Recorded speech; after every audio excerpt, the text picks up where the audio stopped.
భక్తి సమాచారం. వాట్సాప్ ఛానల్లో జాయిన్ అవ్వండి. అన్ని విశేషాలు ఎప్పటికప్పుడు తెలుసుకోండి. బగళాముఖి లేదా బగళ.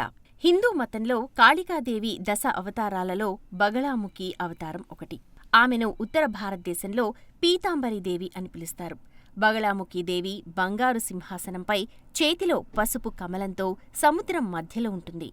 బగళ అనగా బంధించు, ముఖి అనగా ముఖం. అందువల్లే ముఖం పట్టుకోవడానికి లేదా నియంత్రణ అధికారం బగళాముఖి దేవికి ఉంది. బగళాముఖి దేవి బంగారు ఛాయతో పసుపు రంగు దుస్తులను ధరించి ఉంటుంది. బగళాముఖి దేవిని పసుపు వస్త్రాలు ధరించి పసుపు వస్త్రంపై కూర్చుని పసుపు పువ్వులతో పూజించాలి. ఇంతటి ప్రాశస్త్యం గల ఈ అమ్మవారి దేవాలయం మన ప్రాంతంలో ఉంది. ఈ అమ్మవారిని దర్శించుకుంటే శత్రుశేషం లేకుండా తొలగిపోతుందని భక్తుల నమ్మకం. అత్యంత ప్రత్యేకమైన శ్రీ బగళాముఖి అమ్మవారి ఆలయ విశేషాలు తెలుసుకోవాలంటే ఈ స్టోరీ చూడండి. మెదక్ జిల్లా శివంపేట మండల కేంద్రంలో శ్రీ బగళాముఖి అమ్మవారి శక్తిపీఠం కలదు. అమ్మవారి దేవాలయాలు ఎక్కడున్నా ప్రతి అమ్మవారి దేవాలయంలో కుంకుమార్చన చేస్తారు. కాని ఈ బగళాముఖి దేవాలయంలో హరిద్ర చూర్ణంతో అనగా పసుపుతో అర్చన నిర్వహిస్తారు. ఈ ఆలయ నిర్మాణం గురించి వెంకటేశ్వర శర్మ వివరంగా తెలిపారు. వెంకటేశ్వర శర్మ వాస్తవానికి విద్యాశాఖలో ఓ ఆఫీసర్. ఆయన రిటైర్ అయ్యే సమయానికి అమ్మవారు స్వప్నంలో కనపడి శివంపేట గ్రామంలో ఈ స్థలంలో నా విగ్రహాన్ని ప్రతిష్ఠించాలని ఆదేశించారట. దాంతో ఆయన ఈ స్థల యజమాని అయిన పబ్బ మహేష్ గుప్తా గారికి అమ్మవారు కలలో ఆదేశించిన విషయం చెప్పగా అందుకాయన సంతోషంగా ఒప్పుకున్నారు.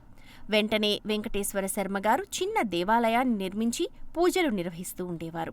మళ్లీ ఒకరోజు అమ్మవారు స్వప్నంలో కనపడి ఈ స్థలంలో హరిద్ర చూర్ణము పసుపుతో పూజించాలని, అన్ని శక్తిపీఠాల్లో ఒక శక్తిపీఠంగా నిలపాలని ఆదేశించారట. దీంతో పబ్బ మహేష్ గుప్తా వారి సహకారంతో ఆలయాన్ని నిర్మించడం జరిగింది. నా పేరు శాస్త్రుల వెంకటేశ్వర శర్మ. నేను గత 26 సంవత్సరముల నుండి శ్రీ బగళాముఖి అమ్మవారి యొక్క అనుష్ఠానాన్ని నేను చేస్తూ ఉన్నాను. నేను విద్యాశాఖ తెలంగాణ రాష్ట్ర ప్రభుత్వంలో క్లాస్ 1 ఆఫీసర్గా పనిచేసి 2021లో రిటైర్ కావడం జరిగింది విద్యాశాఖలో. అయిన తర్వాత అమ్మ యొక్క స్వాప్రిక ఆదేశం, కలలో అమ్మవారు ఆదేశించింది. ఎలా ఆదేశించిందంటే తాను పసుపు చీర కట్టుకొని దేవాలయ నిర్మాణం చేస్తున్నట్టుగా నాకు దర్శనమిచ్చింది. ఇవ్వగానే అది ఈ స్థలం ఎవరిదంటే పబ్బా అంజయ్య శ్రేష్ఠి గారు ఉండేవారు. వారి కుమారులు పబ్బా రమేష్ గుప్తా గారు.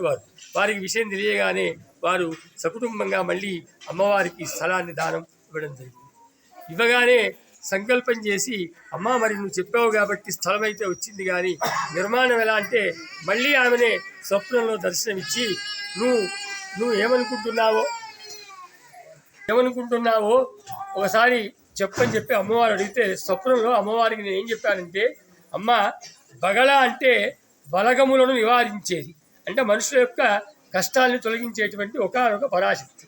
అలాంటప్పుడు నేను ఇది ఒక శక్తిపీఠంగా నిర్మాణం చేద్దామనుకుంటున్నానంటే అమ్మ ఏమందంటే, శక్తిపీఠం అని ఎప్పుడు అంటున్నావో అప్పుడు నువ్వు డొనేషన్ల కోసం దేశాలు పట్టుకొని తిరగాల్సిన అవసరం లేదు, ఇక్కడే కూర్చొని అనుష్ఠానం చేయి.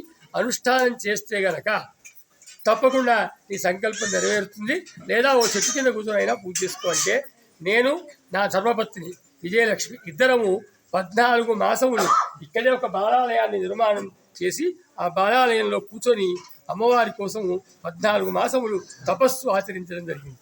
ఆ తపశ్శక్తి ప్రభావం మా సభ్యులైనటువంటి పబ్బా మహేష్ గుప్తా గారు, తర్వాత శివకుమార్ గౌడ్ గారు సీనియర్ అడ్వకేట్ హైకోర్టు వారు, అదేవిధంగా పత్రాల శ్రీనివాస్ గౌడ్ గారు మరియు దర్శనం వెంకన్న గారు, మా అన్నయ్య గారైనటువంటి శాస్త్ర పురుషోత్తమ శర్మ గారు, మా అందరి స్నేహభావం సహాయ సౌకర్యాలతో ఎవరినీ యాచించకుండా 11 మాసాల్లో అద్భుతమైనటువంటి ఈ దేవాలయ నిర్మాణం ఇంచుమించు 2-3 కోట్ల దేవాలయ నిర్మాణం జరిగింది. వెంకటేశ్వర శర్మ విద్యాశాఖ ఆఫీసర్గా రిటైర్ అయి ఇప్పుడు శ్రీ బగళాముఖి దేవాలయంలో ప్రధాన అర్చకులుగా ఉన్నారు. శ్రీ బగళాముఖి అమ్మవారిని ఎవరైతే పూజిస్తారో వారికి అష్టైశ్వర్యాలు, ఆయురారోగ్యాలు ఉంటాయని, అమ్మవారి అనుగ్రహం ఉంటేనే అమ్మవారి దగ్గరికి వచ్చి దర్శనం చేసుకుంటారని శర్మ అంటున్నారు.